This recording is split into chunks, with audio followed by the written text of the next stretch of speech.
Hello and welcome back to another project video. तो ये video में हम लोग Azure end to end project बनाएंगे। अज्योर के मल्टीपल सर्विसेज को इंक्लूड करके एक साथ कैसे उसको प्रोजेक्ट बनाते हैं वो सारी चीजें इस प्रोजेक्ट वीडियो में हम लोग देखने वाले हैं। ठीक है, तो लास्ट वीडियो में मैंने सिर्फ आपको ट्रांसफॉर्मेशन बताया था कि किस टाइप के ट्रांसफॉर्मेशन हम लोग डे टू डे बेसिस पे करते हैं डेटा पे। ठीक है, तो ये total end to end project होगा अज्योर सर्विसेज इंक्लूड करके। लास्ट वीडियो में मैंने सिर्फ डेटा ट्रांसफॉर्मेशन का बताया था डेटाब्रिक्स के अंदर। इसमें कैसे पाइपलाइन बनाएंगे, सोर्स से डेस्टिनेशन में डेटा को कैसे भेजेंगे, डेटा पे ट्रांसफॉर्मेशन कैसे करेंगे, फिर उसमें बिजनेस यूज केस कैसे लगाएंगे, एग्रीगेशन लेवल का बिजनेस यूज केस कैसे लगाएंगे, वो सारी चीजें इसमें हम लोग देखने वाले हैं ये इन टू एंड प्रोजेक्ट में। ठीक है, तो प्रोजेक्ट स्टार्ट करने से पहले प्रोजेक्ट को समझना जरूरी होता है, प्रोजेक्ट के आर्किटेक्चर को समझना जरूरी होता है। तो मैंने आप लोगों के लिए एक मस्त वाला प्रोजेक्ट आर्किटेक्चर बनाया है। ठीक है, चलो तो सबसे पहले प्रोजेक्ट आर्किटेक्चर को हम लोग समझेंगे, उसके बाद हम लोग प्रोजेक्ट की तरफ धीरे धीरे बढ़ेंगे। और अगर आपको अज्योर में कुछ भी नॉलेज नहीं है अज्योर का, फिर भी आप ये प्रोजेक्ट देख सकते हो, क्योंकि मैं हर चीज बेसिक से बताऊंगा कि ये सर्विसेज किस लिए यूज होता है, क्या काम है इसका, सारा चीज मैं इसमें बताने वाला हूँ आपको। ठीक है, अगर आपको थोड़ा सा भी इंटरेस्ट है डेटा इंजीनियरिंग में तो ये प्रोजेक्ट आप लोग देखो। अगर आपका 1 साल 2 साल 2.5 साल का एक्सपीरियंस है तो ये प्रोजेक्ट आप आसानी से बता सकते हो इंटरव्यू में, और आप अपना इंटरव्यू क्लियर कर सकते हो। ठीक है, मैं रियल टाइम यूज केस के साथ बताऊंगा, और ये डेटा जो है, ये प्रोजेक्ट का डेटा जो है ये रियल टाइम डेटा है। ये कोई जोमेटो और स्विगी वाला कैगल से डेटा सेट उठाया हुआ नहीं है, ये रियल टाइम डेटा है जो कि जीई प्रोजेक्ट का है। जीई आपने कंपनी सुना होगा, जीई का काफी सारा ये डोमेन है, जीई हेल्थ केयर है, जीई एविएशन है, फिर जीई ये वाइन डेवलपमेंट है। ठीक है, जीई विंड डेवलपमेंट। तो ये जो डेटा है ये जीई विंड डेवलपमेंट का है, वहां से मैंने डेटा उठाया है और ये प्रोजेक्ट में मैं आपको बता रहा हूँ। ठीक है, तो ये प्रोजेक्ट ध्यान से देखना और आप अपना इंटरव्यू क्लियर कर सकते हो। ठीक है, चलो तो चलते हैं अपने प्रोजेक्ट आर्किटेक्चर की तरफ और प्रोजेक्ट आर्किटेक्चर को समझते हैं डीप में। ठीक है, तो ये हमारा प्रोजेक्ट आर्किटेक्चर है। ठीक है, तो समझाने के लिए मैं आपको दूसरे स्क्रीन पे लेकर चलता हूँ यहाँ पे। ठीक है, तो समझाने के लिए मैं यहाँ पे आपका आर्किटेक्चर ले आया हूँ। तो यहाँ पे देखो कि हमारा क्या है। ठीक है, तो ये हमारा प्रोजेक्ट आर्किटेक्चर है। ठीक है, सबसे पहले हम लोग प्रोजेक्ट आर्किटेक्चर को समझेंगे कि इसमें क्या है। तो ये देखो, ये एक हमारा डेटा सोर्स है। रियल टाइम में डेटा सोर्स कहीं भी हो सकता है, या तो हम डेटा को ला रहे हैं एपीआई के थ्रू, या फिर ऑन प्रीमाइस से डेटा ला रहे हैं, या फिर दूसरे क्लाउड से अज्योर क्लाउड में ला रहे हैं। तो डेटा सोर्स कुछ भी हो सकता है। तो यहाँ पे हमने डेटा सोर्स बनाया है अज्योर के अंदर ही, जिसका एक सर्विस का नाम है ब्लॉब स्टोरेज। ठीक है, ब्लॉब स्टोरेज। और ब्लॉब का पूरा नाम होता है बाइनरी लार्ज ऑब्जेक्ट। ठीक है, बाइनरी लार्ज ऑब्जेक्ट। ठीक है, ये हमेशा फुल फॉर्म याद रखना। तो ब्लॉब बेसिकली एक सिंपल स्टोरेज सिस्टम होता है, सिंपल स्टोरेज सर्विस होता है अज्योर क्लाउड के अंदर, जिसमें हम लोग अपना फाइल को स्टोर करते हैं। ठीक है, मतलब फाइल को अपलोड करते हैं, वहां फाइल को रखते हैं। ठीक है, चलो तो ब्लॉब स्टोरेज को हमने अपना सोर्स बना लिया। ठीक है, अब ब्लॉब से हमें डेटा को इंजेस्ट करना है। इंजेस्ट का मतलब कि एक जगह से डेटा को दूसरे जगह भेजना है। तो यहाँ पे आप लोग देख रहे होंगे, ये एक कंटेनर है, ये एक कंटेनर है, और ये एक कंटेनर है। ठीक है, तो इसका बेसिकली ये कंटेनर का नाम है स्टेजिंग, ये कंटेनर का नाम है इंटरमीडिएट, और ये कंटेनर का नाम है पब्लिश। तो ये जितने भी ये 3 नाम देख रहे हो आप लोग, ये है हमारा डेटा लेक। ठीक है, अब ब्लॉब स्टोरेज और डेटा लेक में डिफरेंस क्या है हमेशा याद रखना कि देखो, जैसे ये हमारा ब्लॉब है और ये है डेटा लेक। ठीक है, तो ब्लॉब में नॉर्मल हम लोग फाइल अपलोड कर सकते हैं, जैसे कि ब्लॉब में एक कंटेनर बनाया और इसके अंदर फाइल को अपलोड कर दिया, फाइल 1.csv। ठीक है, बट डेटा लेक में क्या होता है कि डेटा लेक में आपको एक कंटेनर बनाओगे, ज्यादा डीप हो रहा है क्या, एक कंटेनर बनाया, उसके अंदर एक डायरेक्टरी बनाया, डायरेक्टरी या फोल्डर कह लो, एक ही बात है। तो लेट्स से हमने एक फोल्डर 1 क्रिएट किया। ठीक है, अब इसके अंदर हम चाहते हैं कि एक और फोल्डर क्रिएट हो, तो इसके अंदर भी एक बना लेंगे फोल्डर 1a। इसके अंदर चाहते हैं एक और फोल्डर क्रिएट हो, तो यहाँ पे एक और बना लेंगे फोल्डर 1aa। ठीक है, अब इसके अंदर हम अपना फाइल डाल देंगे। ठीक है, फाइल 1.csv। तो ये देख रहे हो एक हायरार्किकल वे में है। ठीक है, मतलब यहाँ पे हम लोग अपने फाइल को, फोल्डर को अच्छे से मेंटेन कर पाएंगे। ठीक है, बट ब्लॉब में ऐसा नहीं होता है। तो ब्लॉब हाई डेटा वॉल्यूम के लिए ज़्यादा यूज नहीं किया जाता है। हाँ, समटाइम्स इंडस्ट्री लेवल पे कोई मैनुअल फाइल वगैरह आता है तो ब्लॉब में ड्रॉप कर देते हैं और वहां से आपको डेटा को फेच करके डेटा लेक में डालना रहता है। ठीक है, चलो, तो ब्लॉब और डेटा लेक में हमेशा डिफरेंस याद रखना। तो ये स्टेजिंग, इंटरमीडिएट और पब्लिश हमारा डेटा लेक हो गया। इसमें 3 कंटेनर रहेगा बेसिकली, स्टेजिंग, इंटरमीडिएट और पब्लिश। तो स्टेजिंग में जो है ये ब्लॉब का जो डेटा रहेगा, ब्लॉब का ये सेम एग्जैक्ट डेटा हम लोग स्टेजिंग में लाएंगे। क्यों लाएंगे? क्योंकि ये ब्लॉब तो क्लाइंट का सोर्स है ना, क्लाइंट का डेटा सोर्स है। तो अगर मान लो कि डेटा पे हम कुछ ट्रांसफॉर्मेशन कर रहे हैं और वो ट्रांसफॉर्मेशन में कुछ आगे चल के दिक्कत हो गया या फिर कुछ डेटा मिस हो गया, तो हम बार बार तो जाके क्लाइंट सोर्स के डेटा को तो नहीं देखेंगे ना। ठीक है, तो इसलिए ये एक अपना सोर्स तैयार करेंगे स्टेजिंग का, और अगर कुछ डेटा मिस होता है, ट्रांसफॉर्मेशन में कुछ गड़बड़ होता है, तो जाके डायरेक्ट हम अपने स्टेजिंग डेटा को देख सकते हैं। ठीक है, तो इसलिए हम अपना कॉपी तैयार करेंगे, सोर्स डेटा का कॉपी तैयार करेंगे स्टेजिंग में डेटा लेक के अंदर। ठीक है, चलो, ठीक है। फिर उसके बाद स्टेजिंग से डेटा को एक्सेस करेंगे और उस पे ट्रांसफॉर्म करेंगे डेटा को, और ट्रांसफॉर्म करने के बाद ये इंटरमीडिएट कंटेनर में डाल देंगे। ठीक है, इंटरमीडिएट कंटेनर में डालने के बाद इंटरमीडिएट कंटेनर के डेटा को अगेन रीड करेंगे और इस पे बिजनेस लेवल एग्रीगेशन लगाएंगे। ठीक है, और उसको राइट कर देंगे पब्लिश कंटेनर के अंदर, और ये पब्लिश कंटेनर हमारा फाइनल क्लीन डेटा होगा जो कि दूसरे टीम को हम सेंड कर सकते हैं। दूसरे टीम का मतलब मेरा है कि या तो डेटा एनालिस्ट को हम सेंड कर सकते हैं, ठीक है, या फिर डेटा साइंटिस्ट को सेंड कर सकते हैं। ठीक है, चलो, तो यहाँ तक समझ में आ गया। अब भी आपको पता होगा कि डेटा प्रोसेसिंग के लिए क्या यूज करने वाले हैं हम लोग। तो ये है हमारा डेटाब्रिक। ठीक है, तो जो भी ट्रांसफॉर्मेशन और बिजनेस लेवल एग्रीगेशन होगा वो डेटाब्रिक्स के अंदर होगा। ठीक है, चलो, अब ये एक चीज आपको समझने में थोड़ा सा दिक्कत होगा, इसका नाम है ADF। ठीक है, ADF मतलब अज्योर डेटा फैक्ट्री। ठीक है, अज्योर डेटा फैक्ट्री। तो ये बेसिकली यूज होता है पाइपलाइन बनाने के लिए। ठीक है, तो ADF एक ऑर्केस्ट्रेशन टूल है जो कि डेटा को इंजेस्ट करने में हेल्प करता है सोर्स से डेस्टिनेशन में। ठीक है, तो इसमें हम लोग पाइपलाइन बनाएंगे, पाइपलाइन के थ्रू डेटा का मूवमेंट बनाएंगे, मतलब एक जगह से दूसरे जगह डेटा को मूव करेंगे। तो ADF उसके लिए यूज होता है। ठीक है, यहाँ पे लिखा भी दिख रहा होगा आपको, इंजेक्शन मतलब डेटा को इंजेस्ट करने में हेल्प करता है ये। ठीक है, चलो, अब यहाँ पे जो फाइनल जो डेटा रहेगा हमारा, ये बिजनेस लेवल एग्रीगेशन जो रहेगा, उसको हम लोग सिनेप्स एनालिटिक्स में, ये सर्विस का नाम है इसका, सिनेप्स एनालिटिक्स। ठीक है, तो ये बेसिकली एक डेटा वेयर हाउस है जिसमें हम डेटा को एनालाइज करते हैं। तो जो भी हमारा ये फाइनल एग्रीगेशन लेवल डेटा होगा, इसको हम सिनेप्स एनालिटिक्स के अंदर एनालाइज करेंगे डेटा को। ठीक है, और एनालाइज करने के बाद जो भी हमारा रिजल्ट रहेगा उसके अकॉर्डिंग हम पावर BI डैशबोर्ड बनाएंगे। ये पावर BI का सिंबल है। ठीक है, पावर BI डैशबोर्ड बनाएंगे। ठीक है, आई होप कि आर्किटेक्चर आपको पूरा क्लियर होगा। ठीक है, तो अब चलते हैं अपने अज्योर अकाउंट की तरफ। अगर आपका अज्योर अकाउंट नहीं है तो मैं थोड़ा सा आपको दिखा देता हूँ कि कैसे अज्योर अकाउंट क्रिएट करना है। ठीक है, चलो, तो उसके लिए अज्योर अकाउंट क्रिएट करने के लिए सबसे पहले आपको अपना फेवरेट ब्राउजर ओपन कर लेना है। आपका जो भी फेवरेट ब्राउजर ओपन कर लो, या तो मोजिला फायरफॉक्स या फिर सफारी या फिर क्रोम, जो भी है आप ओपन कर लो। और ओपन करने के बाद यहाँ पे आपको टाइप करना है अज्योर फ्री अकाउंट। ठीक है, ये टाइप करने के बाद फर्स्ट वाले लिंक पे जाना है, यहाँ पे आपको इसको ओपन करना है। और ओपन करने के बाद यहाँ पे आपको ऐसा इंटरफेस मिलेगा। यहाँ पे थोड़ा सा ध्यान से करना है आपको। 2 ऑप्शन मिलेगा आपको, ट्राई अज्योर फॉर फ्री और एक पे एज यू गो। ठीक है, तो पे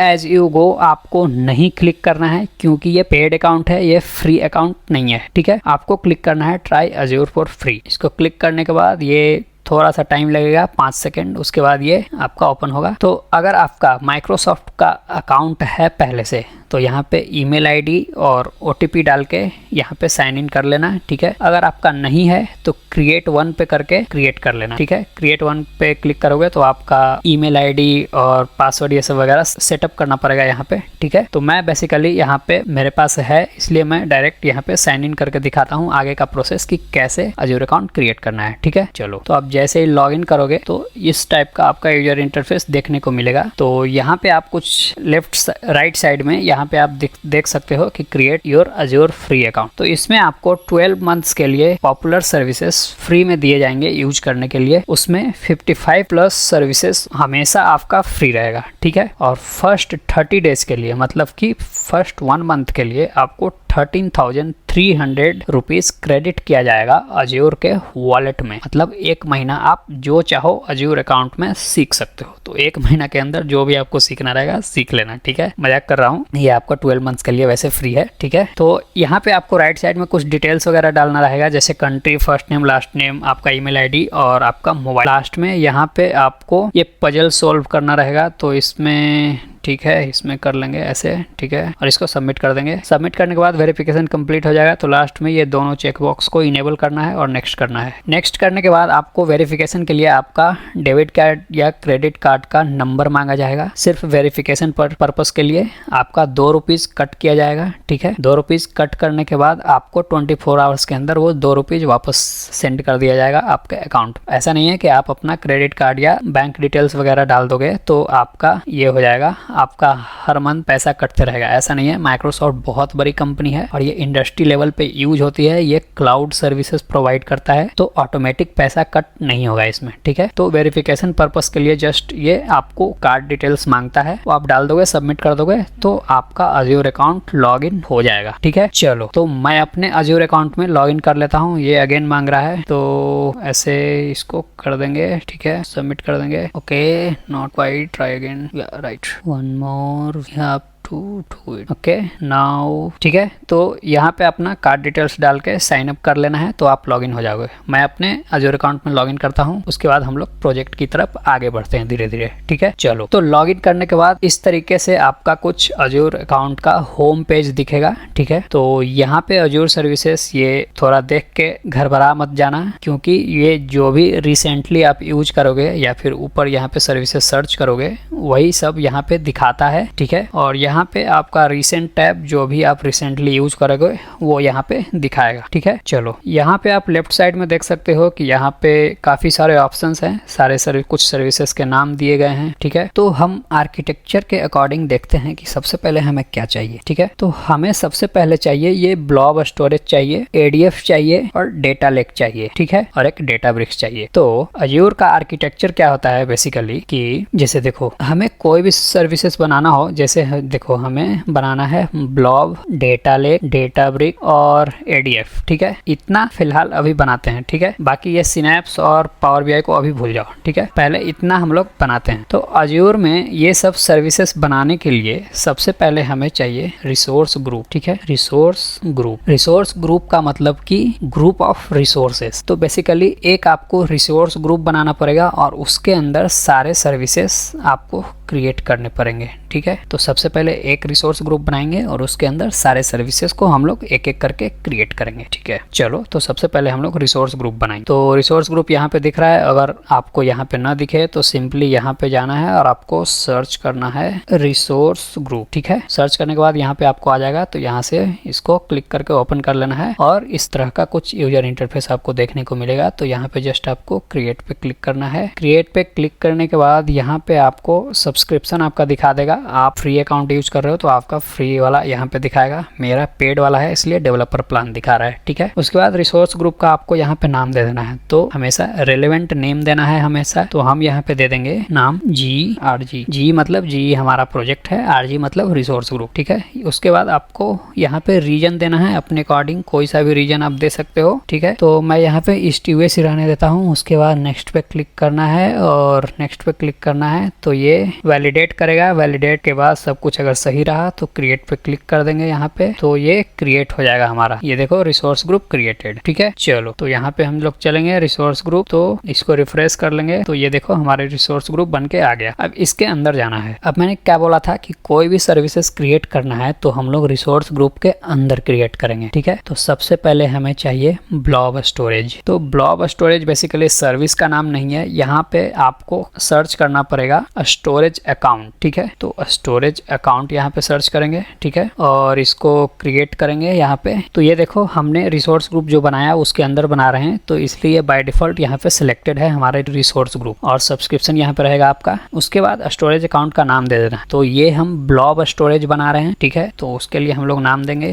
G blob, I think hyphen हटाना पड़ेगा, G ब्लॉब 1, हाँ ठीक है। उसके बाद आपको रीजन नाम दे देना है और ये हमेशा स्टोरेज अकाउंट नाम हमेशा याद रखना कि ये पूरे अक्रॉस अज्योर अकाउंट में आपका यूनिक नाम होना चाहिए। जैसे इंस्टाग्राम आप चलाते हो तो इंस्टाग्राम का आपका user ID same user ID किसी और का नहीं हो सकता, हमेशा यूनिक यूजर आईडी रहता है, ठीक है। तो उसी तरह से स्टोरेज अकाउंट नेम हमेशा यूनिक रहना चाहिए, ठीक है। चलो उसके बाद रीजन दे देना है आपको, सेम रीजन रहेगा EasyOS। उसके बाद प्राइमरी सर्विस में यहाँ पे सिलेक्ट कर लेना है ब्लॉब स्टोरेज और डेटा लेक Gen 2, ठीक है। उसके बाद स्टैंडर्ड यहाँ पे सिलेक्ट करना है आपको। उसके बाद रिडंडेंसी, तो रिडंडेंसी में बेसिकली 4 टाइप के होते हैं। एक LRS मतलब लोकली रिडंडेंट स्टोरेज, दूसरा GRS जियो रिडंडेंट, तीसरा ZRS जोन रिडंडेंट और लास्ट वाला 4th वन GZRS मतलब कि जियो जोन रिडंडेंट स्टोरेज। तो लोकली का मतलब कि अगर आप डेटा को लोकली रिडंडेंट में रख रहे हो तो ये आपका एक कॉपी बना के रखेगा सेम डेटा सेंटर के अंदर, ठीक है। तो मतलब कि अगर आपका डेटा फेल हो जाता है तो वो डेटा को आप एक्सेस कर सकते हो, ठीक है। जियो रिडंडेंट का मतलब कि ये एक सेकेंडरी रीजन दूसरे रीजन के अंदर आपका डेटा का कॉपी बना के रखेगा। तो मतलब एक रीजन आपका फेल होता है तो दूसरे रीजन से हम डेटा को एक्सेस कर सकते हैं, ठीक है। जोन रिडंडेंट का मतलब कि एक अलग जोन में आपका डेटा को रहेगा। आपको अवेलेबिलिटी जोन और रीजन का डिफरेंस पता होगा, ठीक है। तो उसी तरीके से यहाँ पे भी है। तो सबसे चीपेस्ट वन जो होता है वो लोकली रिडंडेंट होता है और सबसे जो हाईएस्ट कॉस्ट होता है वो होता है जियो जोन रिडंडेंट का। तो अभी हम लोग सीखने के लिए कर रहे हैं तो ज्यादा पैसा लगाने की जरूरत नहीं है। सिंपली आप लोकली रिडंडेंट स्टोरेज सिलेक्ट कर लो यहाँ पे और उसके बाद यहाँ पे नेक्स्ट पे क्लिक करना है और सिंपली जस्ट नेक्स्ट पे क्लिक करना है और जस्ट रिव्यू एंड क्रिएट पे क्लिक कर देना है। तो ये वैलिडेशन इन प्रोग्रेस है। अगर सब कुछ सही रहा तो ये वैलिडेट करेगा, वैलिडेट हो गया यहाँ पे। उसके बाद हम लोग यहाँ पे क्रिएट पे क्लिक कर लेंगे। तो ये बेसिकली आप लोग देख सकते हो कि डिप्लॉयमेंट इन प्रोग्रेस है, ठीक है। तो ये जब तक डिप्लॉयमेंट होता है हम लोग बना लेते हैं अपना दूसरा रिसोर्स। तो दूसरा रिसोर्स हम क्या बनाएंगे, अपना डेटा लेक बनाएंगे। तो डेटा लेक बनाने के लिए भी ये भी तो एक स्टोरेज ही है ना, तो इसके लिए भी हम लोग यहाँ पे सर्च करेंगे स्टोरेज अकाउंट और ये सेकंड वाला हमेशा पिक करना है अगर आप स्टोरेज अकाउंट बना रहे हो तो, क्योंकि यही माइक्रोसॉफ्ट की तरफ से दिया गया है। यहाँ पे आप देख सकते हो माइक्रोसॉफ्ट अज्योर सर्विसेज। इस पे आपको क्लिक करना है और क्रिएट पे क्लिक करना है और यहाँ पे अगेन आपको सब्सक्रिप्शन और रिसोर्स ग्रुप दिखेगा। यहाँ से अगेन आपको स्टोरेज अकाउंट नेम देना है। तो यहाँ पे हम लोग डेटा लेक क्रिएट कर रहे हैं तो यहाँ पे दे देंगे GADLS मतलब अज्योर डेटा लेक स्टोरेज, ठीक है। उसके बाद यहाँ पे हमारा रीजन रहेगा EasyOS सेम रहेगा और इसमें भी प्राइमरी सर्विसेज में ये सिलेक्ट कर लेंगे और रिडंडेंसी अगेन लोकली रिडंडेंट रखेंगे, नेक्स्ट करेंगे। अब यहाँ पे ध्यान से, यहाँ पे हम लोग डेटा लेक बना रहे हैं, ब्लॉब स्टोरेज नहीं बना रहे हैं। तो मैंने क्या बताया था कि डेटा लेक हम बनाते हैं तो उसमें एक हायरार्किकल वे होता है, ठीक है। तो जब भी डेटा लेक बनाएंगे ये इनेबल हायरार्किकल नेम स्पेस को, इसको चेकबॉक्स को इनेबल रखेंगे तभी हम डेटा लेक बना पाएंगे। अगर इसको डिजेबल कर देंगे तो वो हमारा सिंपल ब्लॉब स्टोरेज हो जाएगा, ठीक है। तो इंटरव्यू का सबसे फेमस क्वेश्चन है कि how will you create your data lake, ठीक है। तो आपको आंसर देना है कि when we enable the hierarchical name space then only we can create our data lake, ठीक है। चलो बाकी सब ठीक है, बस यही आपको इनेबल करना है, बाकी कुछ नहीं है। उसके बाद रिव्यू एंड क्रिएट कर देना है आपको। तो ये अगेन वैलिडेशन चेक करेगा आपका और वैलिडेशन चेक करने के बाद ये सब कुछ सही रहा तो दिखा देगा, अगर कुछ फेल रहा तो आपको फेल बता देगा, जाकर आपको करेक्ट करना है उसको, ठीक है। तो यहाँ पे सब कुछ सही है, मैं क्रिएट पे क्लिक कर देता हूँ। अगर आप प्रोजेक्ट बना रहे हो और बिना कुछ एरर के आप पूरा कंप्लीट कर लिए प्रोजेक्ट तो आप कुछ नहीं सीखे। जब तक आप एरर नहीं देखोगे प्रोजेक्ट बनाते टाइम तब तक आप कुछ नहीं सीखोगे, क्योंकि जब भी एरर आता है तब हम उसको चीज़ों को एक्सप्लोर करते हैं कि कैसे इस एरर को टैकल करना है, कैसे इस एरर को रिमूव करना है, ठीक है। तभी आप सीख पाओगे। ऐसा नहीं कि मैं बता रहा हूँ कॉपी पेस्ट करते जाओ आप और सब कुछ सही हो गया, बना लिए, काम खत्म, ऐसा नहीं है। तो डेटा लेक भी हमारा प्रोग्रेस में है, ठीक है। चलते हैं अब दूसरा सर्विस बनाएंगे रिसोर्स ग्रुप के अंदर। तो ये देखो ब्लॉब हमारा बन गया, डेटा लेक भी बन गया। यहाँ से रिफ्रेश करेंगे तो हम लोग देख सकते हैं, ठीक है। तो ब्लॉब और डेटा लेक हमारा बन गया। अब बनाना है हमें ADF। तो ADF के लिए यहाँ पे सर्च कर लेंगे हम लोग डेटा फैक्ट्री, ये सेकेंड वाला सिलेक्ट करना है माइक्रोसॉफ्ट की तरफ से जो है, और अगेन इस पे क्रिएट पे क्लिक करना है और सब्सक्रिप्शन और रिसोर्स ग्रुप आपका यहाँ पे रहेगा और ADF का नाम दे देना है, ये भी आपका यूनिक ही रहेगा, ठीक है। तो हम लोग यहाँ पे दे देंगे GADF, ठीक है। रीजन EasyOS वर्जन V2 और यहाँ पे रिव्यू एंड क्रिएट कर देना है। तो ये अगेन वैलिडेशन चेक करेगा और सब कुछ सही है हमारा, तो जस्ट क्रिएट कर देंगे, ठीक है। अब चलते हैं रिसोर्स ग्रुप के अंदर और हम लोग यहाँ पे क्रिएट करेंगे डेटाब्रिक्स, ठीक है। रिसोर्स ग्रुप के अंदर और यहाँ पे हमें क्रिएट करना है डेटाब्रिक्स। तो आप लोग यहाँ पे सर्च करोगे डेटाब्रिक्स, ठीक है। तो डेटाब्रिक्स सर्च करने के बाद ये फर्स्ट वाला आपको सिलेक्ट करना है अज्योर डेटाब्रिक्स डेटाब्रिक्स जो माइक्रोसॉफ्ट की तरफ से है, ठीक है। और यहाँ पे क्रिएट पे क्लिक करेंगे तो सब्सक्रिप्शन और रिसोर्स ग्रुप रहेगा। यहाँ पे वर्कस्पेस का नाम देना है आपका, मतलब डेटाब्रिक्स के वर्कस्पेस का यहाँ पे आपको नाम देना है, तो ये भी आपका यूनिक रहेगा हमेशा। तो हम लोग यहाँ पे दे देंगे GWS, ठीक है, GE प्रोजेक्ट और workspace WS। Region east US रहेगा, प्राइसिंग टियर प्रीमियम, ठीक है। और यहाँ पे रिव्यू एंड क्रिएट करेंगे तो ये वैलिडेशन चेक करेगा और देखो वैलिडेशन सक्सेस हो गया यहाँ पे। उसके बाद यहाँ पे जस्ट क्रिएट पे क्लिक कर देंगे तो ये हमारा क्रिएट होने लगेगा। डेटाब्रिक्स क्रिएट होने में थोड़ा काफी टाइम लगता है, आपको 5 से 10 मिनट लग जाएगा, ठीक है। तो तब तक हम लोग चलते हैं अपने रिसोर्स ग्रुप के अंदर और हमने जो भी इंपॉर्टेंट सर्विसेज था यूज करने के लिए हम लोगों ने बना लिया। 3 बन गया और एक अभी डिप्लॉयमेंट में है, ठीक है। तो सबसे पहले आपको चलना है ब्लॉब स्टोरेज में। ब्लॉब स्टोरेज में आने के बाद यहाँ पे आप जो क्रिएट किया हो उसका डिटेल्स वगैरह आपको यहाँ पे दिख जाएगा, ठीक है। उसके बाद लेफ्ट साइड में आपको डेटा स्टोरेज के अंदर जाना है, डेटा स्टोरेज को एक्सपैंड करना है। उसके बाद कंटेनर्स पे जाना है आपको। कंटेनर्स पे जाने के बाद आपको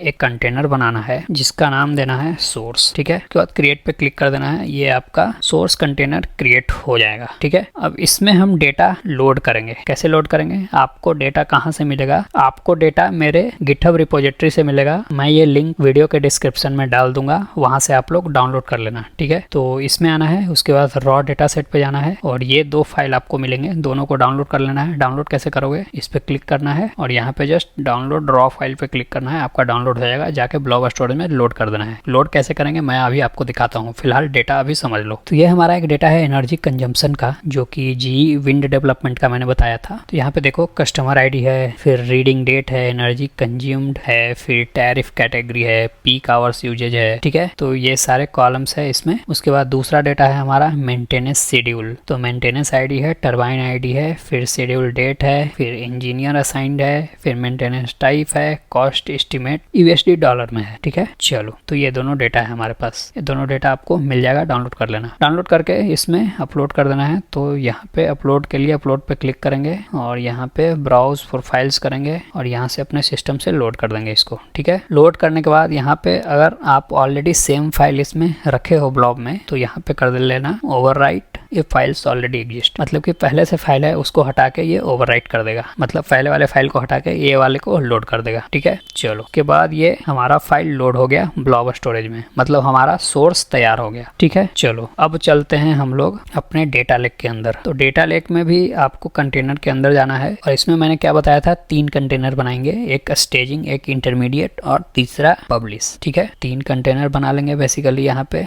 और इसका नाम दे देंगे स्टेजिंग और दूसरा कंटेनर हो जाएगा इंटरमीडिएट और तीसरा कंटेनर हो जाएगा हमारा पब्लिश, ठीक है। क्रिएट कर देंगे, ठीक है। तो स्टेजिंग, पब्लिश, इंटरमीडिएट 3 कंटेनर हमारा क्रिएट हो गया, ठीक है। चलो, इतना हो गया। उसके बाद आपको जाना है ADF में। तो ये ADF का पेज है। जैसे ही आप लॉन्च स्टूडियो पर क्लिक करोगे ये आपका ADF का होम पेज पे रीडायरेक्ट कर देगा, ठीक है। तो एक स्मॉल रिक्वेस्ट है ADF स्टार्ट करने से पहले कि ये प्रोजेक्ट वीडियो बनाने में काफ़ी ज़्यादा एफर्ट्स लगते हैं, उसमें रिसर्च लगती है डेटा का, फिर डेटा कहाँ से लाना है वो भी देखना रहता है, डेटा कैसे प्रिपेयर करना है, यूज केस कैसे प्रिपेयर करना है, किस टाइप के ट्रांसफॉर्मेशन आपको बताना है ताकि आपका हैंड्स ऑन हो सके इंडस्ट्री लेवल पे और आप लोग इंटरव्यू क्लियर कर सको, ठीक है। तो ये सब में काफ़ी ज़्यादा एफर्ट्स लगता है। तो एक स्मॉल रिक्वेस्ट है कि नीचे जो सब्सक्राइब बटन है उस पर क्लिक कर दो और वीडियो को लाइक करो और अपने फ्रेंड्स के साथ शेयर करो, ठीक है। इतना बस छोटा सा रिक्वेस्ट है और अगर आपको सब कुछ समझ में आ रहा है तो नीचे कमेंट करके बता देना कि ऐसे वीडियोस आपको और चाहिए तो मैं बनाते रहूँगा,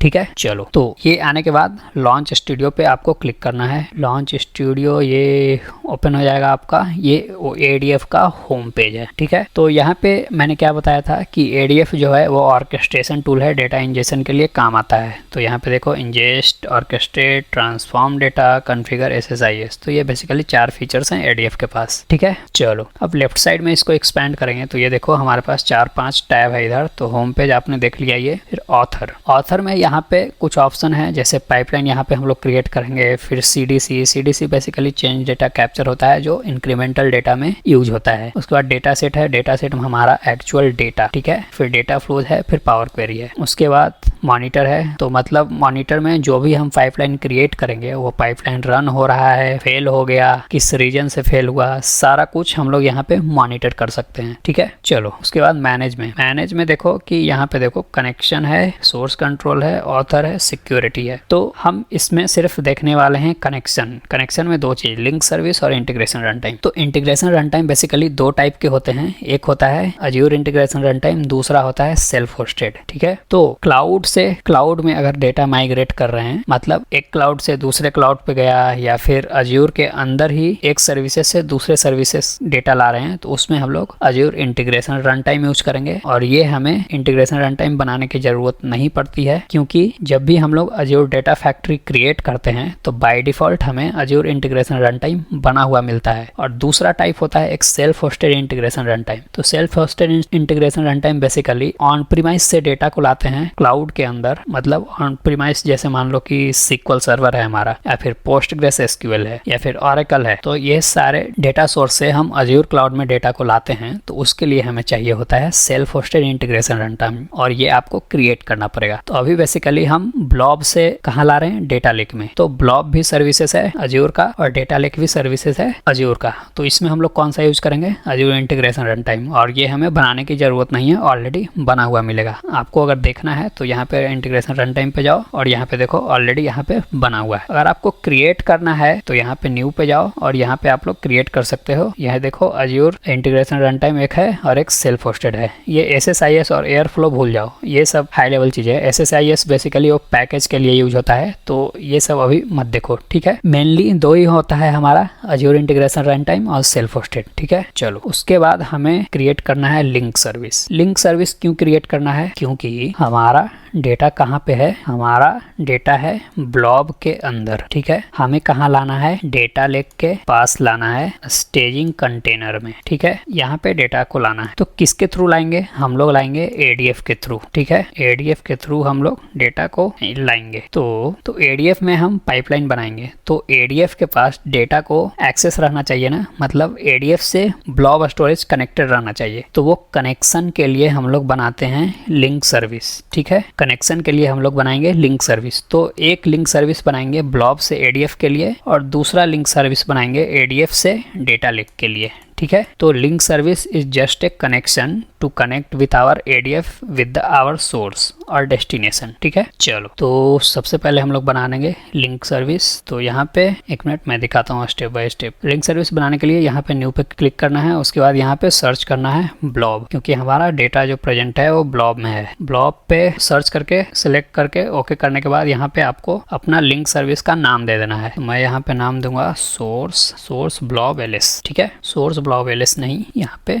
ब्लॉब LS रखते हैं इसे, ठीक है। चलो और B कैपिटल, ठीक है। वो आपके अकॉर्डिंग है, आप स्मॉल में रखना चाहते हो या फिर कैपिटल में। मैं बस अपना इजिली रीड करने के लिए इसको रख रहा हूँ, ठीक है। चलो तो नेम हो गया हमारा ब्लॉब LS मतलब लिंक सर्विस। और यहाँ पे देखो ये बाय डिफॉल्ट यहाँ पे सिलेक्टेड है अज्योर इंटीग्रेशन रन टाइम, ठीक है। चलो ऑथेंटिकेशन टाइप हमेशा अकाउंट की रखना है, ठीक है। उसके बाद अज्योर सब्सक्रिप्शन में आपको फ्री टियर अकाउंट सिलेक्ट करना है। अगर आपका फ्री टियर अकाउंट है तो मेरा पेड वाला है, इसलिए मैंने डेवलपर प्लान सिलेक्ट किया है। उसके बाद आपको स्टोरेज अकाउंट नेम यहाँ पे सिलेक्ट करना है। तो स्टोरेज अकाउंट नेम हमें ब्लॉब करना है यहाँ पे सिलेक्ट, डेटा लेक नहीं करना है, ठीक है। उसके बाद यहाँ पे टेस्ट कनेक्शन चेक करना है कि सब कुछ सही है या फिर कुछ गड़बड़ है। तो यहाँ पे टेस्ट कनेक्शन सक्सेसफुल हो गया। उसके बाद क्रिएट पे क्लिक कर देना है। तो यहाँ पे देखो एक लिंक सर्विस क्रिएट हो गया। अब दूसरा बनाना है डेटा लेक के लिए। तो डेटा लेक सर्च करके यहाँ पे इसको सिलेक्ट करना है, फिर कंटिन्यू करना है और इसको भी नाम दे देना है। तो इसको हम लोग नाम दे देंगे ADLS LS, ठीक है। और अगेन इंटीग्रेशन रन टाइम यहाँ पे है, ऑथेंटिकेशन टाइम अकाउंट की, और यहाँ पे सब्सक्रिप्शन। देन इस बार स्टोरेज अकाउंट नेम में डेटा लेक सेलेक्ट करना है, ठीक है। चलो उसके बाद अगेन टेस्ट कनेक्शन चेक करना है और यहाँ पे क्रिएट पे क्लिक कर देना है। तो ये हमारा दो लिंक सर्विस क्रिएट हो गया, ठीक है। चलो अब हमें चलना है ये ऑथर पे, ऑथर टैब। अब हमें बनाना है पाइपलाइन, ठीक है। तो पाइपलाइन क्रिएट करने के लिए ये जो प्लस टैब है इस पे हम लोग जाएंगे और ये पाइपलाइन यहाँ पे जाएंगे और इसको यहाँ पे ऐसे क्लिक करेंगे देंगे। ठीक है, इसको मैं हटा देता हूँ ताकि ज़्यादा स्पेस हो जाए। तो सबसे पहले आपको यहाँ पे पाइपलाइन का नाम दे देना है। ठीक है, मैं यहाँ पे नाम दूंगा Azure end to end pipeline. ठीक है, चलो, और यहाँ से इसको रिमूव कर लेना है। तो यहाँ पे देखो हमारा पाइपलाइन बनेगा यहाँ पे Azure end to end pipeline. ये कुछ पाइपलाइन के कैटेगरीज हैं, अगर आप चाहो तो इसको एक्सपेंड करके देख सकते हो। जैसे मूव एंड ट्रांसफॉर्म है, सिनेप्स है, डेटा एक्सप्लोरर है, अज्योर फंक्शन है, बैच सर्विस है, डेटाब्रिक्स है, डेटा लेक एनालिटिक्स है, काफ़ी सारे चीज़ें दिए हुए हैं यहाँ पे, आप एक्सप्लोर कर सकते हो ये सारी चीज़ों को देख के। ठीक है, उससे पहले मेरे को एक चीज़ बताओ कि आपका सिस्टम में एक फोल्डर है, लेट्स से फोल्डर 1, इसमें कुछ फाइल पड़ा हुआ है, फाइल 1.csv। आप एक दूसरा फोल्डर बनाते हो फोल्डर 2 करके, और आप चाहते हो कि ये फाइल 1.csv को यहाँ पे लाया जाए। तो आप क्या करोगे, यहाँ फाइल 1 फोल्डर 1 में जाके ये फाइल 1.csv को कॉपी करोगे और फोल्डर 2 में जाके पेस्ट कर दोगे। ठीक है, क्या करोगे, कॉपी और पेस्ट। ठीक है, तो सेम अज्योर में भी होता है, मतलब कि ब्लॉब से डेटा लेक में फाइल को डालने के लिए हम यूज करेंगे कॉपी एक्टिविटी। ठीक है, और कॉपी एक्टिविटी हमेशा एक बार में एक फाइल को कॉपी करता है। ठीक है, तो हमें चाहिए 2 कॉपी एक्टिविटी, क्योंकि हमारे पास 2 फाइल है। ठीक है, चलो, तो हम लोग पाइपलाइन क्रिएट करते हैं। तो यहाँ पे आप देखोगे मूव एंड ट्रांसफॉर्म में, तो यहाँ पे आपको कॉपी डेटा मिलेगा। अगर आपको नहीं पता कि किस कैटेगरी में आता है कॉपी एक्टिविटी, तो यहाँ पे आपको सर्च करना है कॉपी, तो आ जाएगा। इसको जस्ट मूव एंड मतलब ड्रैग एंड ड्रॉप करना है इसमें, इस कैनवास में। ठीक है, चलो, सबसे पहले इसका नाम दे देना है। तो हम लोग इसको नाम देंगे कॉपी डेटा 1 और not copy data 1। First file है हमारा एनर्जी। ठीक है, तो यहाँ पे मैं लिख देता हूँ एनर्जी। ठीक है, चलो, और ये आपको एक्टिविटी स्टेट हमेशा एक्टिवेटेड रखना है। उसके बाद जाना है आपको सोर्स पे। तो सोर्स पे जाने के बाद आपको यहाँ पे सोर्स सेलेक्ट करना है। ठीक है, सोर्स डेटा सेट मतलब कि आपका एक्चुअल डेटा सेट कहाँ पे प्रेजेंट है। तो उसके लिए आप न्यू पे क्लिक करोगे और एक्चुअल डेटा सेट आपका कहाँ पे है, ब्लॉब में है, तो ब्लॉब सर्च करेंगे यहाँ पे और कंटिन्यू करेंगे। आपका फाइल फॉर्मेट क्या है, CSV है, तो CSV सेलेक्ट करके कंटिन्यू कर देंगे और यहाँ पे आपको डेटा सेट का नाम देना है। ठीक है, तो मैं यहाँ पे दे देता हूँ एनर्जी ब्लॉब DS। ठीक है, उसके बाद लिंक सर्विस हमने बनाया था ब्लॉब के लिए, ब्लॉब LS, तो यहाँ पे देखो ऑलरेडी यहाँ पे प्रेजेंट है, तो यहाँ से जस्ट हम लोग सिलेक्ट कर लेंगे। और अगर आपने नहीं बनाया है तो न्यू पे क्रिएट करके यहाँ से भी हम लोग बना सकते हैं लिंक सर्विस। ठीक है, चलो, उसके बाद आपको पाथ दे देना है कि आपका ब्लॉब स्टोरेज में फाइल कहाँ पे प्रेजेंट है। ठीक है, तो यहाँ से हम लोग ब्राउज करेंगे, सोर्स के अंदर जाएंगे और ये एनर्जी वाला पहले सेलेक्ट करेंगे और ओके कर देंगे। ठीक है, चलो, first row as header enable रहेगा और इंपोर्ट स्कीमा नन कर देना है, उसके बाद ओके कर देना है। ठीक है, अगर आप चाहते हो देखना कि हमारा डेटा यहाँ पे आया ADF में कि नहीं, तो आपको चेक करना है, प्रीव्यू डेटा पे यहाँ पे क्लिक करना है। सब कुछ सही रहा तो आपको यहाँ पे डेटा दिख जाएगा, अगर कुछ गड़बड़ है तो आपको एरर दिखाएगा। तो यहाँ पे देखो डेटा हमारा दिख रहा है। ठीक है, तो हमने ब्लॉब को ADF से कनेक्ट कर लिया। ठीक है, अब ADF को डेटा लेक से कनेक्ट करना है, तो उसके लिए हम लोग जाएंगे सिंक पे। सिंक मतलब कि बेसिकली डेस्टिनेशन, मतलब कहाँ हम अपने फाइल को रखना चाहते हैं। ठीक है, तो उसके लिए यहाँ पे न्यू पे जाएंगे और कहाँ हम अपने फाइल को रखेंगे, हम रखेंगे डेटा लेक के अंदर। तो डेटा लेक सर्च करके यहाँ पे इसको सिलेक्ट करके कंटिन्यू कर देना है और CSV फॉर्मेट में ही रखेंगे और यहाँ पे आपको डेटा सेट का नाम दे देना है। तो मैं यहाँ पे दे दूंगा ADLS एनर्जी DS। ठीक है, चलो, ठीक है, एंड लिंक सर्विस यहाँ से आपको सिलेक्ट कर लेना है ADLS LS और यहाँ पे आप फाइल को कहाँ रखना चाहते हो, तो स्टेजिंग में रखेंगे। ठीक है, और यहाँ पे ओके कर देंगे। ठीक है, और यहाँ पे आपको फाइल नेम दे देना है, तो फाइल नेम क्या होगा, energy.csv कर देंगे।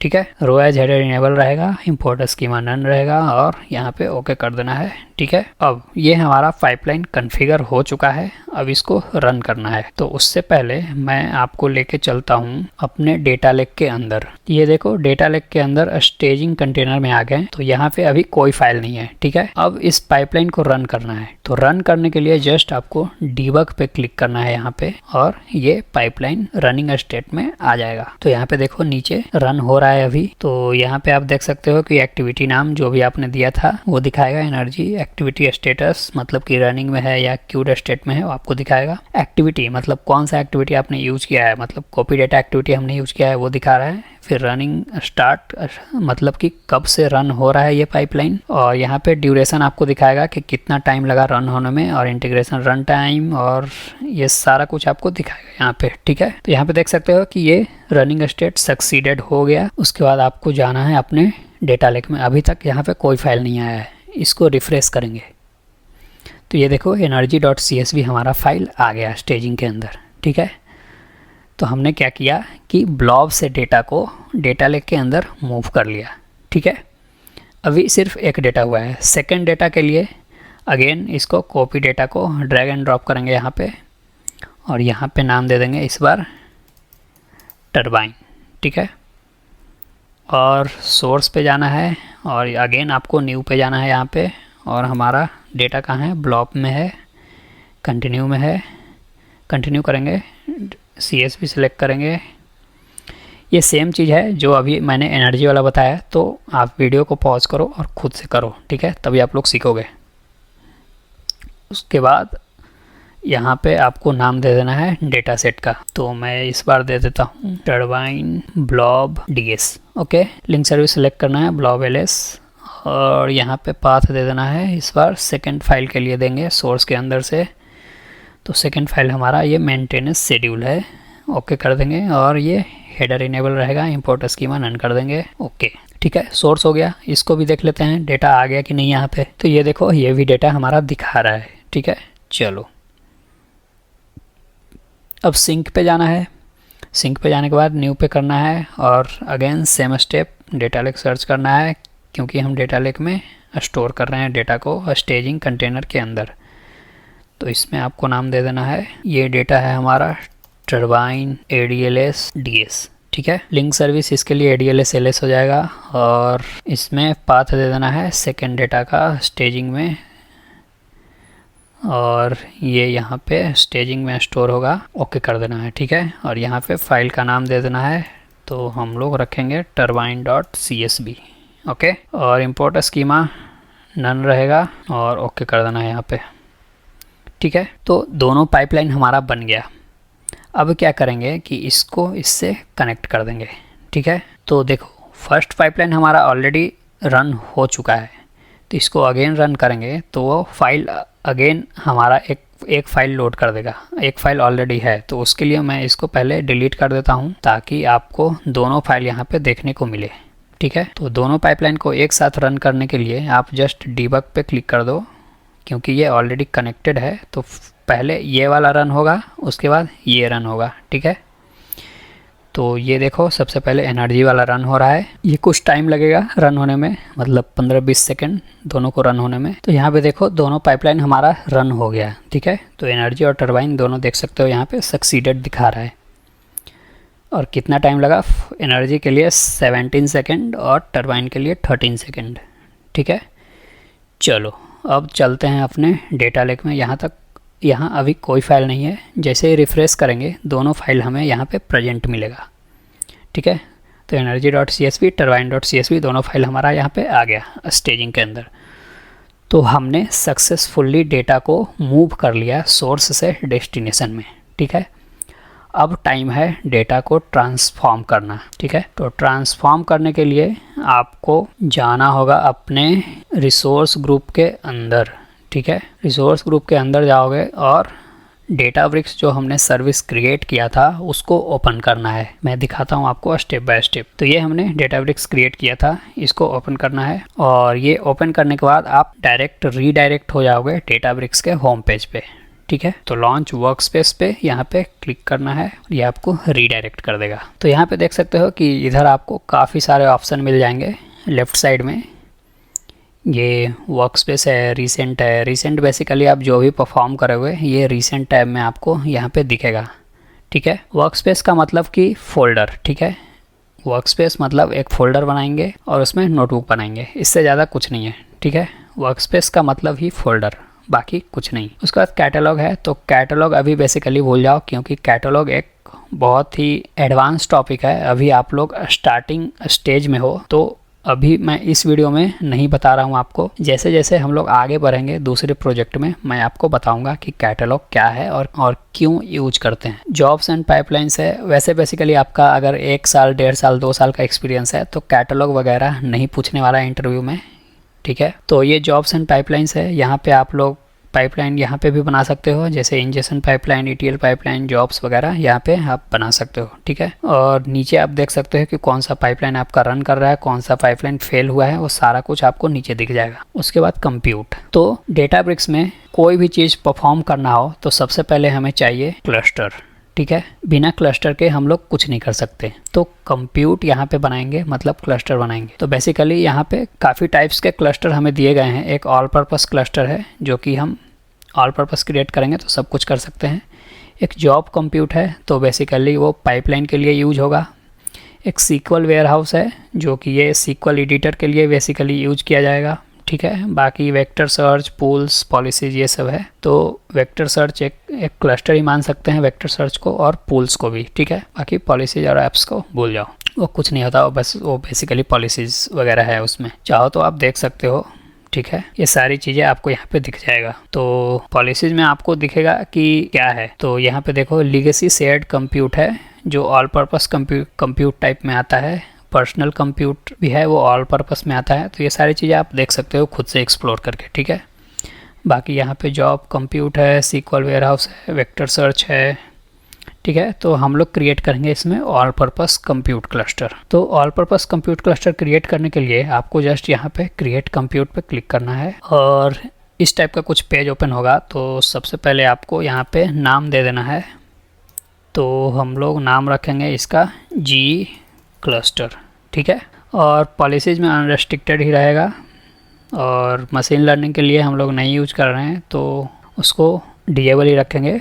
और डेटाब्रिक्स रन टाइम यहाँ से आपको सेलेक्ट कर लेना है। ये बेसिकली 16.4 है, तो इतना हम लोग नहीं जाएंगे, 15.4 रखेंगे, ठीक है। और फोटोन एक्सेलरेशन को डिजेबल कर देंगे, ठीक है। क्योंकि फोटोन एक्सेलरेशन को अगर इनेबल करोगे तो ये ज़्यादा आपका पैसा वगैरह लगेगा इसमें। उसके बाद वर्कर टाइप है, तो कितना वर्कर चाहिए आपको। तो बेसिकली इसमें 16 GB RAM and 4 core CPU दिया जा रहा है। इतना हमें ज़रूरत है नहीं, तो इसको रिड्यूस कर लेंगे और स्टैंडर्ड DS3V2 रखेंगे। इसमें 14 GB रैम और 4 कोर CPU दिया जाएगा, ठीक है। चलो, और इसको सिंगल नोट के लिए, क्योंकि हम लोग खुद के लिए यूज़ कर रहे हैं, दूसरों के लिए नहीं, तो सिंगल नोट को इनेबल करेंगे। और टर्मिनेट आफ्टर 120 मिनट्स, मतलब कि अगर हम डेटाब्रिक्स यूज नहीं कर रहे हैं तो after 2 hours it will be inactive. तो after 2 hours is a huge number, right. तो 120 मिनट की जगह पे हम लोग 20 मिनट इसको कर देंगे, कॉस्ट सेविंग पर्पस के लिए,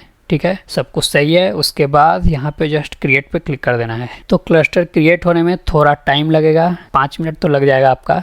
तब तक मैं आपको इधर दिखाता हूँ। एक कंप्यूट के बाद यहाँ पे एक मार्केट प्लेस है, तो यहाँ पे आपको डेटाब्रिक्स के सारे पार्टनर्स का नाम मिल जाएगा, मतलब डेटाब्रिक्स के साथ किसका पार्टनरशिप है। तो यहाँ पे देख सकते हो DBT cloud, Tableau desktop, Fivetran, टाइकू, पावर BI डेस्कटॉप, सिग्मा, ये सारे पार्टनरशिप हैं इसके। तो यहाँ से भी आप लोग ये सर्विसेज यूज कर सकते हो, ठीक है। उसके बाद आता है ये सीक्वल वाला। तो यहाँ पे सीक्वल एडिटर है, आप यहाँ पे भी डेटा को एनालाइज कर सकते हो, सीक्वल क्वेरी लिख सकते हो, ठीक है। और यहाँ पे क्वेरीज है और यहाँ पे डैशबोर्ड है। तो आप लोग सीक्वल क्वेरी लिख के आप लोग डैशबोर्ड भी बना सकते हो इस तरह से, ठीक है। चलो, उसके बाद यहाँ पे अलर्ट्स वगैरह है, फिर क्वेरी हिस्ट्री है, सीक्वल वेयरहाउस है, फिर यहाँ पे jobs run, data engineering section में जॉब्स रन और डेटा इंजेक्शन है, ठीक है। तो मैं बताया कि आप लोग जॉब्स और पाइपलाइन को यहाँ पे मॉनिटर कर सकते हो, पाइपलाइन वगैरह बना के देख सकते हो, ठीक है। चलो, तो ये सब सारी चीज़ें इसमें अवेलेबल है, आप लोग खुद से थोड़ा एक्सप्लोर करो और देखो चीज़ों को। तो हमने बनाया कंप्यूट, ये बेसिकली अभी रन एक्टिव स्टेट में नहीं है, हो रहा है, ठीक है। तब तक हम लोग चलते हैं वर्कस्पेस में। वर्कस्पेस में आ जाएंगे, सबसे पहले यहाँ पे क्रिएट पे जाएंगे और एक फ़ोल्डर क्रिएट कर लेंगे।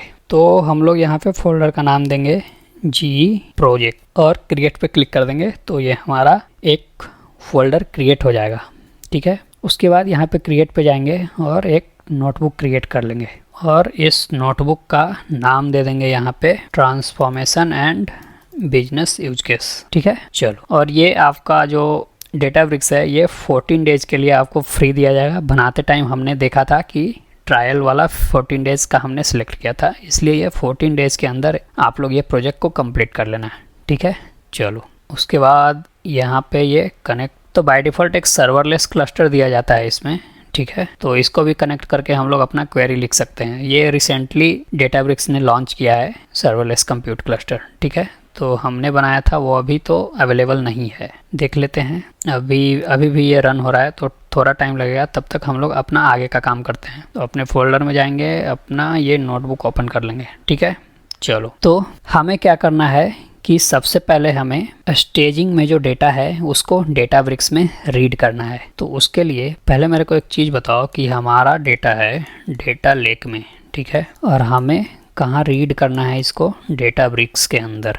तो ये डेटा का एक्सेस डेटाब्रिक्स में तो नहीं है, ठीक है। तो ये डेटा को एक्सेस करने के लिए डेटाब्रिक्स में क्या करेंगे, तो डेटाब्रिक्स में हम लोग क्रिएट करेंगे एक माउंट पॉइंट, ठीक है। तो माउंट पॉइंट बेसिकली एक कोड होता है, उस कोड के थ्रू हम लोग डेटा लेक से कनेक्शन इस्टेब्लिश करेंगे ताकि हम लोग डेटा को रीड कर सके, ठीक है। चलो, इंटरव्यू में ये पूछा जाता है कि how will you connect your data lake with Databricks. तो आपको बोलना है कि by using the mount point we can connect our data lake with the Databricks and we can access our files, ठीक है। चलो, तो यहाँ पे हम लोग क्या करेंगे, सबसे पहले मैं मार्कडाउन यहाँ पे डाल देता हूँ ताकि सारी चीज़ें आपको क्लियर होती जाए। तो सबसे पहले यहाँ पे बोलेंगे माउंट पॉइंट और यहाँ पे मैं इसको हेडिंग बना दूंगा, ठीक है। माउंट पॉइंट के लिए आपको डॉक्यूमेंटेशन पे जाना है और यहाँ पे लिखना है, यहाँ पे सर्च करना है access data lake using Databricks, और ये फर्स्ट लिंक पे जाना है आपको। और यहाँ पे आप नीचे जाओगे तो यहाँ पे आपको, हाँ, ये वाला अज्योर स्टोरेज, तो आपको ये वाला कोड कॉपी कर लेना है, ये वाला पूरा, ठीक है। ये कॉपी कर लेना है, कॉपी करके ये फर्स्ट लाइन को रिमूव कर देना, ये वाला फर्स्ट लाइन को रिमूव कर देना, बाकी इसको कॉपी कर लेना, ठीक है। कॉपी करके आपको डेटाब्रिक्स के अंदर आ जाना है और यहाँ पे पेस्ट कर देना है। तो मैंने कोड यहाँ पे प्रिपेयर करके रखा है, ठीक है। तो मैं यहाँ से कॉपी पेस्ट करूँगा इसको, ठीक है। तो यहाँ पे देखो, यहाँ पे कुछ चीज़ें चाहिए हमें। एक चाहिए क्लाइंट आईडी, एक चाहिए सीक्रेट आईडी और हमें चाहिए एक टेनेंट आईडी, ठीक है। तो ये तीनों चीज़ें कहाँ से मिलेंगे, उसके लिए आपको अपने अज्योर के पोर्टल पे जाना है, अज्योर के होम पेज पे, ठीक है। यहाँ पे आ जाना है और यहाँ पे आपको सर्च करना है ऐप रजिस्ट्रेशन। इसको कुछ लोग बोलते हैं सर्विस प्रिंसिपल भी, ठीक है। तो ऐप रजिस्ट्रेशन सर्च करोगे तो यहाँ पे आपको आ जाएगा, इस पर क्लिक करना है और यहाँ पे जस्ट आपको न्यू रजिस्ट्रेशन पे क्लिक करना है और यहाँ पे आपको नाम दे देना है। तो मैं नाम दे देता हूँ जी ऐप, ठीक है। उसके बाद कुछ नहीं करना है, जस्ट रजिस्टर पे क्लिक कर देना है, ठीक है। तो यहाँ से आप देखोगे कि यहाँ पे आपको एप्लीकेशन आईडी मिल गया, यहाँ पे मतलब ये एप्लीकेशन क्लाइंट आईडी है, यहाँ पे डायरेक्टरी और टेनेंट आईडी है, ठीक है। तो इसको आप लोग कॉपी कर लोगे एप्लीकेशन आईडी और इसको कहीं नोटपैड में सेव करके रखो, ठीक है। तो टेक्स्ट मोड इनेबल करूँगा मैं और यहाँ पे मैं कॉपी करूँगा इसको और यहाँ से इसको कॉपी करेंगे, ठीक है। उसके बाद हमारा है ये डायरेक्टरी आईडी जिसको टेनेंट आईडी भी बोलते हैं। तो यहाँ से इसको कॉपी करेंगे, ठीक है, और इसके वैल्यू को भी यहाँ से हम लोग कॉपी कर लेंगे और यहाँ पे हम लोग पेस्ट कर लेंगे, ठीक है। तो हमें मिल गया एप्लीकेशन आईडी और डायरेक्टरी आईडी। एक और चीज़ चाहिए हमें जो कि है सीक्रेट आईडी। तो सीक्रेट आईडी के लिए हम लोग क्या करेंगे कि इसमें लेफ़्ट साइड में देखना है और हमें जाना है सर्टिफिकेट एंड सीक्रेट्स पे। तो इस पे जाना है और यहाँ पे आपको न्यू क्लाइंट सीक्रेट पे क्लिक करना है और यहाँ पे आपको कुछ नाम दे देना है।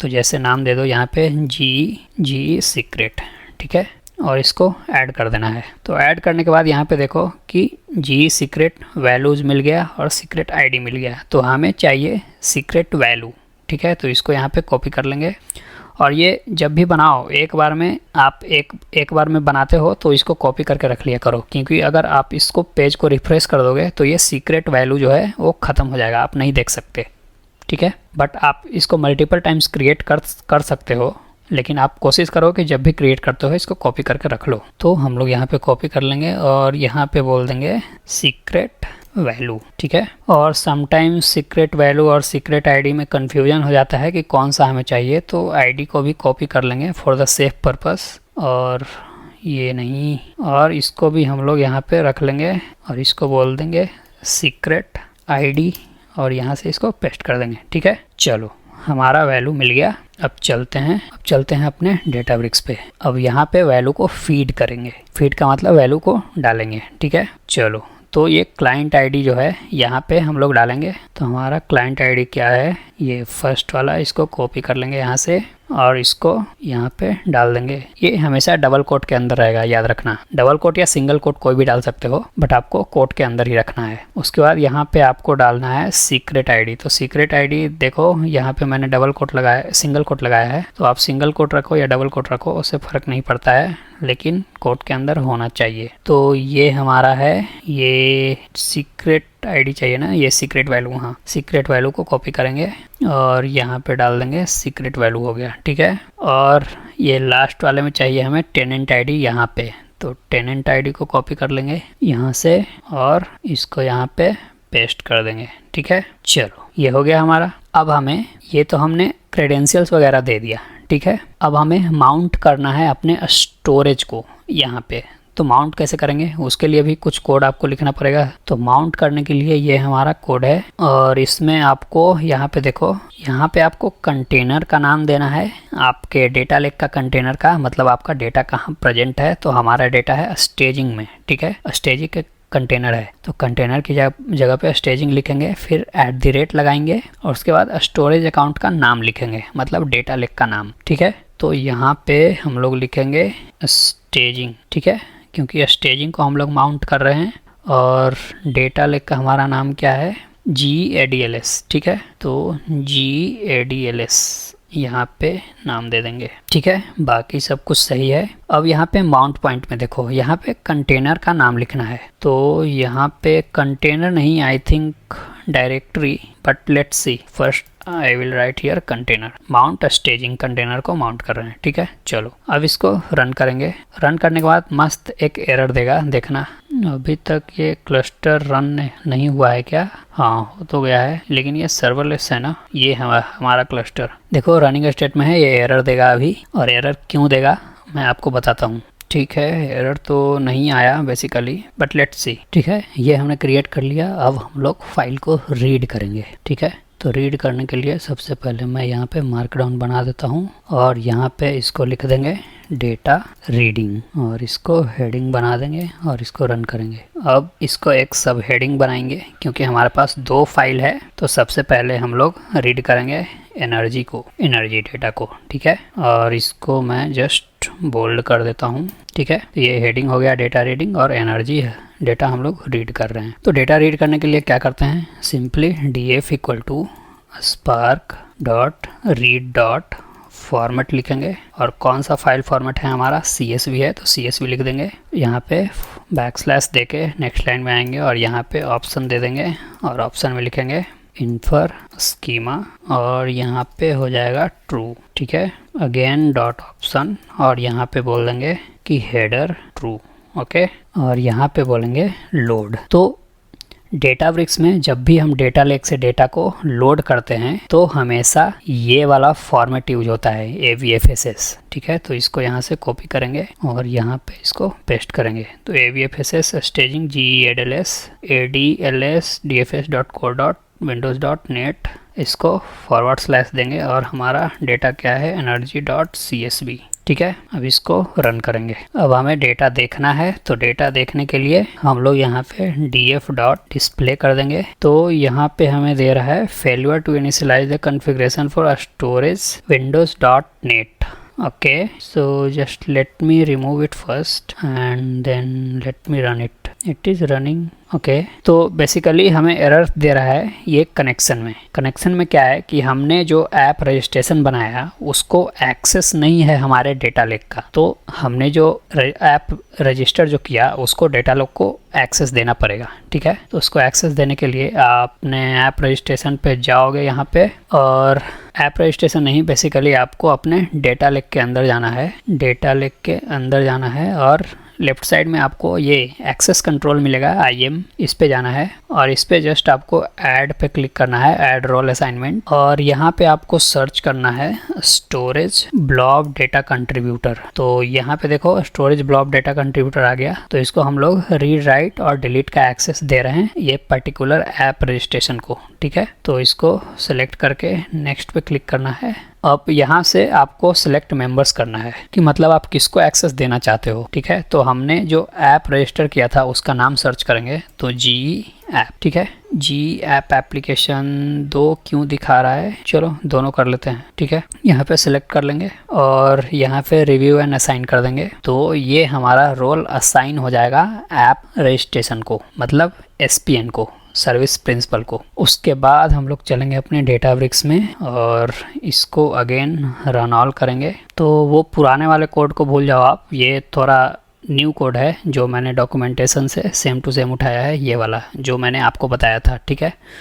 वो थोड़ा एडवांस वाला कोड था, वो डायरेक्टली हम लोग वहाँ पे माउंट कर रहे थे, तो उसको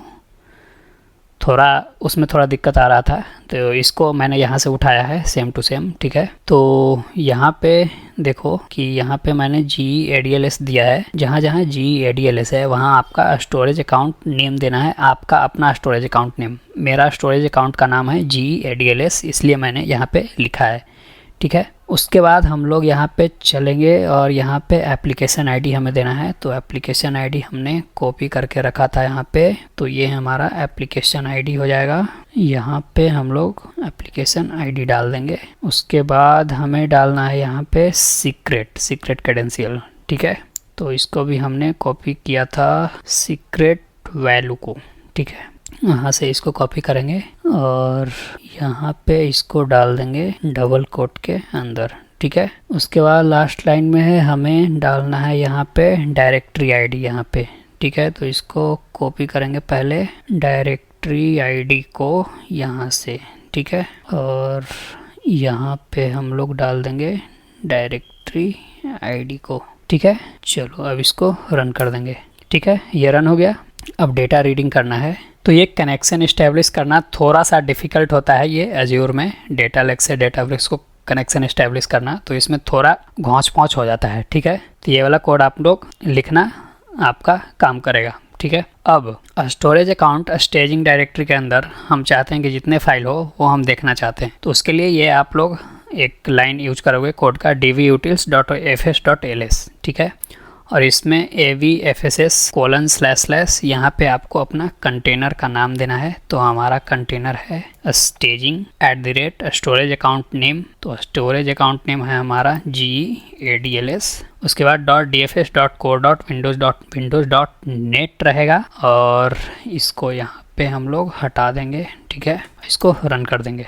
आई होप कि it will not throw an error. हाँ, तो यहाँ पे देखो हमारा 2 फाइल है, एक energy.csv यहाँ पे दिखा रहा है और दूसरा है turbine.csv, ठीक है। चलो, तो हमने कनेक्शन एस्टेब्लिश कर लिया फाइनली। अब हमें इस एनर्जी डेटा को रीड करना है। तो रीड करने के लिए ये सेम पाथ यहाँ पे आपको देना है। वैसे सेम ही पाथ है लेकिन लिस्ट कर दिए तो ये आपको पाथ दे देगा यहाँ से। तो इसमें कुछ गड़बड़ ना हो इसके लिए मैं कॉपी करके यहाँ से डाल देता हूँ, ठीक है। चलो इसको रन करेंगे। तो यहाँ पे देखो ये हमारा फाइल रन हो चुका है। अब फाइल का डेटा देखने के लिए हम लोग क्या करते हैं, df.display, ठीक है, इसको रन कर देंगे। तो हमारा डेटा जो भी प्रेजेंट है फाइल के अंदर वो हम लोग यहाँ पे देख सकते हैं। यहाँ पे हमारा डेटा आ गया, ठीक है। तो ये हमने डेटा रीड कर लिया, एनर्जी वाला डेटा। अब चलते हैं नीचे। तो हम लोग अब ट्रांसफॉर्मेशन करेंगे एनर्जी डेटा पे, ठीक है। तो मैं यूज केस लिखता हूँ यहाँ पे पहले, और हमारा फर्स्ट यूज केस हमारा हो जाएगा कि कन्वर्ट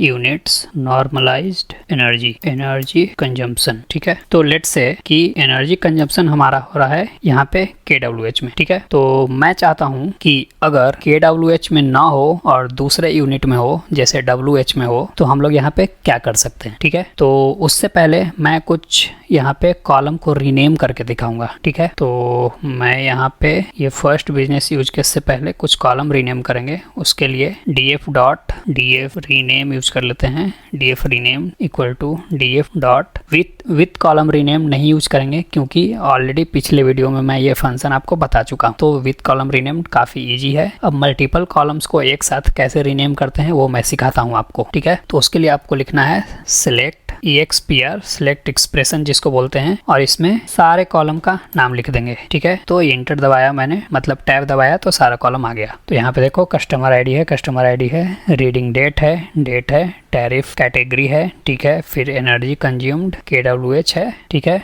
और ये बाय डिफॉल्ट हमें ये यूनिट में यहाँ पे करके दे दिया। और देखो यहाँ पे अगर रीनेम करना है तो कॉलम का नाम लिखेंगे और एज अपना जो रीनेम करके बनाना चाहते हैं उसका लिख देंगे नाम। ठीक है, मतलब अलियास पास करते हैं यहाँ पे। ठीक है, चलो अब यहाँ पे एक और रीनेम करेंगे। टैरिफ कैटेगरी है ना, तो इसमें हम लोग लिख देंगे, इसमें हम लोग लिखेंगे एनर्जी कंज्यूम्ड। ठीक है, एनर्जी कंज्यूम्ड। ठीक है, चलो, और यहाँ पे यूनिट है तो इसको बोल देंगे हम लोग KWH। ठीक है, चलो ये रीनेम हो गया हमारा। उसके बाद इसको बोलेंगे df रीनेम डॉट डिस्प्ले कर दो हमें। ये देखना, ये दो कॉलम को रीनेम करके देगा हमें। ये टैरिफ कैटेगरी से एनर्जी कंज्यूम्ड बना देगा और इसको बना देगा यूनिट। तो ये अभी रनिंग स्टेट में है, थोड़ा टाइम लगेगा। Syntax error near here. Okay, so where we are getting syntax error KWH। ओके, तो यहाँ पे मैंने क्या किया था, यूनिट को मतलब पैरेंथेसिस में KWH दे दिया था, इसकी वजह से वो सिंटेक्स एरर दे रहा था। ठीक है, तो ये हमारा डेटा मतलब कॉलम रीनेम होके आ गया, एनर्जी कंज्यूम्ड और यूनिट KWH। ठीक है, चलो अब इस पे ट्रांसफॉर्मेशन कर लेते हैं। ये बेसिकली ये भी ट्रांसफॉर्मेशन ही था, तो मैं यहाँ पे लिख देता हूँ column renaming. Why it is getting stuck bro. Okay, let me do the Python shell first and %md again it has where it gone bro, %md and then first will column renaming. ठीक है, तो ये हमारा first हो गया, इसको बोल देंगे ये हमारा सेकंड हो जाएगा। ठीक है, तो इसको कैसे करेंगे, इसको करने के लिए इसको बोलेंगे एनर्जी df इक्वल टू, इसको रेफर कर लेंगे df रीनेम्ड वाला, डॉट कर देंगे और यहाँ पे बोलेंगे विथ कॉलम, और एक कॉलम क्रिएट करेंगे एनर्जी KWH से। ठीक है, एनर्जी KWH। ओके, उसके बाद बोलेंगे इसको when column of unit equal to, अगर हमारा यूनिट जो है वो WH में रहा, जो कि यहाँ पे WH में नहीं है, KWH में है। लेकिन ऐसा हो सकता है ना कि KWH में ना होके दूसरे यूनिट में भी रहे। ठीक है, वैसे तो यहाँ पे नहीं है, लेकिन तो आपको सेम ही डेटा दिखेगा, लेकिन ऐसा हो सकता है, इसलिए मैं आपको बता रहा हूँ। तो एक यूनिट में ना होके दूसरे यूनिट में अगर हमारा रहे तो उसको क्या बोलेंगे कि इसको कन्वर्ट कर दो KWH में। ठीक है, column of unit KWH divide इसको कर देंगे 1000 से। ठीक है, और उसको बोलेंगे अगर ये नहीं है तो इसको KWH में कन्वर्ट कर दो, और इसके बाद बोलेंगे एनर्जी df डॉट डिस्प्ले। ठीक है, and here I think one we are missing, या फाइन। उसके बाद इसको रन कर देंगे। Column variable unit can not be resolved. Okay, so we do not have unit, we have unit KWH और here we have energy consumed, right? Column name हमेशा ध्यान से आपको लिखना है। ठीक है, नहीं तो आप एरर देखोगे। यहाँ पे एक हमने यहाँ पे मिस्टेक किया। क्या मिस्टेक किया, लास्ट में ये यूनिट KWH नहीं होगा, एनर्जी कंज्यूम्ड होगा। ठीक है, एनर्जी कंज्यूम्ड। ठीक है, तो ये सारी चीजें आपको दिख रहा होगा। एनर्जी KWH के नाम से एक कॉलम बन गया और इसमें सारा डेटा हमें दिख रहा है। बट एनर्जी KWH के नाम से हमने एक कॉलम बनाया। ठीक है, यूनिट KWH को चेक किया हमने यूनिट से कि WH के इक्वल है कि नहीं। उसके बाद एनर्जी कंज्यूम्ड को 1000 से डिवाइड कर दिया। एनर्जी कंज्यूम्ड को तो 1000 से डिवाइड कर ही नहीं सकते ना, यूनिट KWH को कर सकते हैं। ठीक है, उसके बाद otherwise energy consumed. Okay, yes, now run it. ठीक है, तो इस तरह से आपको डेटा देखने को मिलेगा। तो बेसिकली यहाँ पे एक ही यूनिट में डेटा है हमारा KWH में, WH में नहीं है, इसलिए आपको सेम डेटा दिखेगा। यहाँ पे कोई डिफरेंस नहीं दिखेगा। ठीक है, चलो तो अब हम लोग नेक्स्ट बिजनेस यूज केस देखते हैं, जो हमारा हो जाएगा थर्ड। अब यहाँ पे हम लोग ऐड कर लेंगे इसको डे, मंथ और आवर, और इसको पार्टीशन कॉलम करेंगे। ठीक है, तो ये एक यूज केस हो जाएगा। इसको कैसे करेंगे, तो इसको df इक्वल टू लिखेंगे df रीनेम वाले को यहाँ पे हम लोग रेफर करेंगे, ठीक है। और यहाँ पे बोलेंगे विद कॉलम और एक ईयर नाम का कॉलम बनाएंगे, ईयर, ठीक है। और इसमें क्या है, रीडिंग डेट है, ठीक है। तो year column of reading date, ठीक है। ये अलग अलग नहीं लिखना है सबके लिए, ये बाय डिफॉल्ट टैब मारो तो कंप्लीट करके दे देता है। ऐसा एक डिजेबल करने का ऑप्शन रहना चाहिए था। ओके, तो let's do it quickly, will remove it soon and with column Y alias. Okay, here we'll give the backward slash, then again here backward slash. So in the first line it will take the year, then the second line it will take month. I think not column of year. Okay, and here also we do not need to give the, then here again we'll write with column और इस बार हम लोग बोलेंगे day। और time तो नहीं है, मतलब डेट टाइम ईयर ही हम लोग कर सकते हैं, तो डे बोल देते हैं यहाँ पे, ठीक है। अगर टाइम रहा तो टाइम भी एक्सट्रैक्ट कर सकते हैं, ऐसा कुछ नहीं है, ठीक है। तो इसको बोल देंगे डे ऑफ मंथ और रीडिंग डेटा, ठीक है। चलो, ये एरर क्यों दे रहा है यहाँ पे, एक ज्यादा है शायद क्या, और let me check it, one open one closing इसका, वन ओपन वन क्लोजिंग इसका, and I think okay, let me run it and will see what error we are getting. DF display, okay, we have missed here double quote closing, okay, that's why it is giving error. Now it's fine. Okay, तो यहाँ पे देख सकते हो कि यहाँ हमारा एक ईयर कॉलम आ गया, एक मंथ आ गया और एक डे आ गया, ठीक है। चलो, तो इस तरह से आपको डेटा ट्रांसफॉर्म करना है। अब ये एनर्जी वाला डेटा हमारा ट्रांसफॉर्म हो गया है, तो इसको क्या करेंगे कि इंटरमीडिएट कंटेनर में इसको राइट कर देंगे। कैसे राइट करेंगे, तो यहाँ पे मैं एक मार्कडाउन सेल बनाऊंगा और बोलूंगा energy data writing in intermediate container, ठीक है। अब इसको बोलेंगे df equal to df dot write dot format और इसको सेम फॉर्मेट देंगे CSV और इसको बोल देंगे स्लैश सन हेडर स्लैश मोड ओवरराइट और सेव स्टेजिंग नॉट स्टेजिंग, इसको इंटरमीडिएट में सेव करेंगे एनर्जी प्रोसेस्ड के नाम से। हाँ, ओके, ठीक है, इसको रन कर देंगे, ठीक है। तो हमारा डेटा सेव हो गया। अब हम लोग चल के देखेंगे अपने कंटेनर में, इंटरमीडिएट कंटेनर में। तो यहाँ देखो एनर्जी प्रोसेस्ड के नाम से एक फोल्डर बन गया, इसके अंदर हमारा डेटा है, ठीक है। चलो, तो ये हमारा ये ट्रांसफॉर्मेशन हो गया। अब इस पे बिजनेस यूज केस देख लेते हैं कुछ, ठीक है। तो मैं यहाँ पे इसको बोलूंगा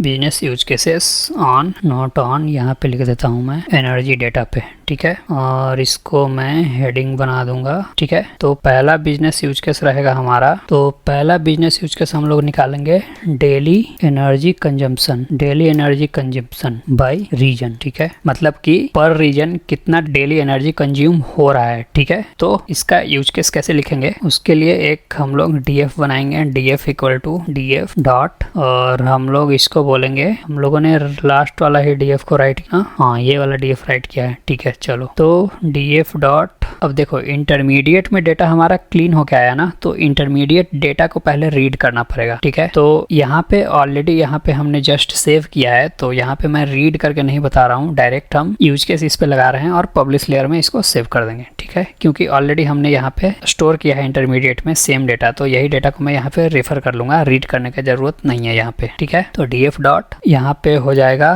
ग्रुप बाय कर लेंगे। ग्रुप बाय किस पे करना पड़ेगा हमें, रीजन पे। तो रीजन नाम का तो कोई कॉलम होगा नहीं यहाँ पे, ठीक है। तो यहाँ पे हम लोग क्या करेंगे कि एनर्जी कंज्यूम्ड को ग्रुप बाय करेंगे, एनर्जी कंज्यूम्ड को, ठीक है। मतलब कि इसमें देखेंगे कि कॉमर्शियल में और इंडस्ट्रियल में कितना एनर्जी कंज्यूम हुआ है। रीजन तो हमारा ऐसा कुछ है नहीं यहाँ पे कॉलम, ठीक है। तो मैं यहाँ पे रीजन हटा देता हूँ, डेली एनर्जी कंजम्पशन, ठीक है। तो ग्रुप बाय कर लिया, और किस बेसिस पे करेंगे हम लोग ग्रुप बाय करेंगे, ईयर को भी मंथ को भी कर लेंगे और डे को भी कर लेंगे, और उसके बाद इसको बोलेंगे एग्रीगेट लगा देंगे यहाँ पे और बोलेंगे सम unit KWH, okay.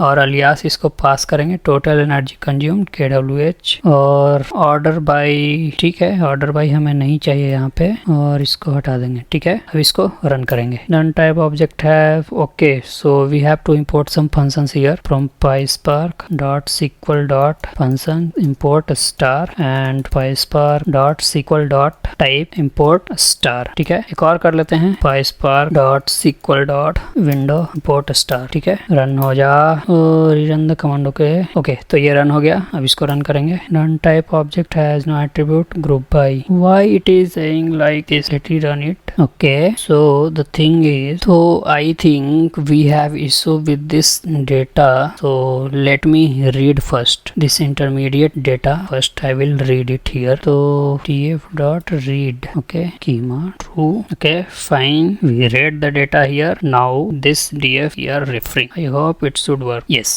Okay, so first you read your intermediate data here, then perform this business use case. Okay, so intermediate data read करने के लिए कुछ नहीं है, जैसे हमने स्टेजिंग वाला रीड किया था वैसे ही करना है। बस यहाँ पे स्टेजिंग की जगह इंटरमीडिएट हो जाएगा और जहाँ पे आपने डेटा को सेव किया है वहाँ पे इसका नाम लिखना है, बस, बाकी कुछ नहीं है। तो मैं यहाँ पे लिख देता हूँ data reading from intermediate layer. ठीक है, और इसको थोड़ा हेडिंग कर देते हैं। ठीक है, चलो, तो ये फर्स्ट बिजनेस यूज केस हो गया हमारा। ओके, तो यहाँ पे ये आ गया, कोई बात नहीं, इसको यहाँ पे कट कर लेंगे, इसको रिमूव कर देंगे और ये बिजनेस यूज केस हमारा यहाँ पे है तो इसके ऊपर इसको लगा देंगे। ठीक है, चलो, हो गया। अब दूसरा बिजनेस यूज केस देखते हैं। तो दूसरा यूज केस हमारा यहाँ पे हो जाएगा कि डिटेक्ट करना है हमें अंडर यूटिलाइज्ड और possible data issues in low consumption. ठीक है, चलो, तो इसको कैसे करेंगे? तो इसको हम लोग एक डीएफ बनाएंगे जो कि मंथली डीएफ होगा और इसको बोलेंगे डीएफ डॉट ग्रुप बाय और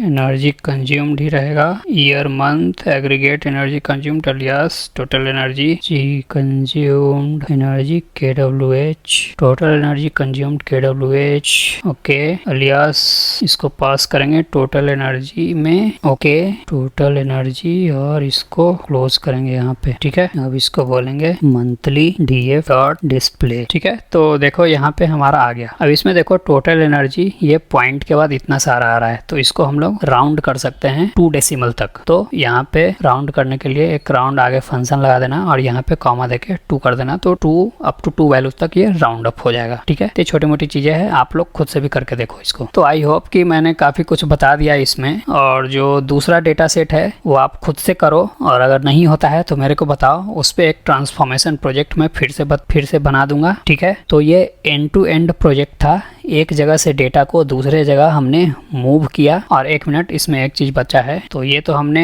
बिजनेस यूज केस लगा लिया। अब इस डेटा को हमें मूव करना है पब्लिश लेयर में। ठीक है, तो हम लोग इसमें क्या करेंगे कि हम लोग इसको बोल देंगे, फिर से अगेन हमें राइट करना पड़ेगा, तो मैं उसको कॉपी कर लेता हूँ 1 मिनट, ये वाला, और यहाँ पे बोल देंगे इसको कोड को मार्कडाउन नहीं, ये बेसिकली कोड होगा, और इसके ऊपर मैं मार्कडाउन डाल देता हूँ और इसको बोलेंगे डेटा राइटिंग इन पब्लिश लेयर। ठीक है, कौन सा डेटा? Energy data. ठीक है, चलो, इसको थोड़ा बोल्ड कर देते हैं। ओके, तो राइट कर लेंगे यहाँ पे df.write.format CSV हेडर। ठीक है, अब इसको राइट करना है पब्लिश में, बाकी ठीक ही है सब कुछ, और इसको हम लोग एनर्जी एग्रीगेटेड बोल देंगे। ठीक है, और ये df यहाँ से ये हो जाएगा, हाँ ओके, df उसको यहाँ से रन कर देंगे, तो ये पब्लिश में जाके हमारा सेव हो जाएगा और हम लोग जाके अपना देख सकते हैं। ये तो इंटरमीडिएट वाला था, पब्लिश में जाएंगे तो इसमें कंटेनर मिलेगा एनर्जी एग्रीगेटेड, इसके अंदर हमारा फाइल है। ठीक है, तो ये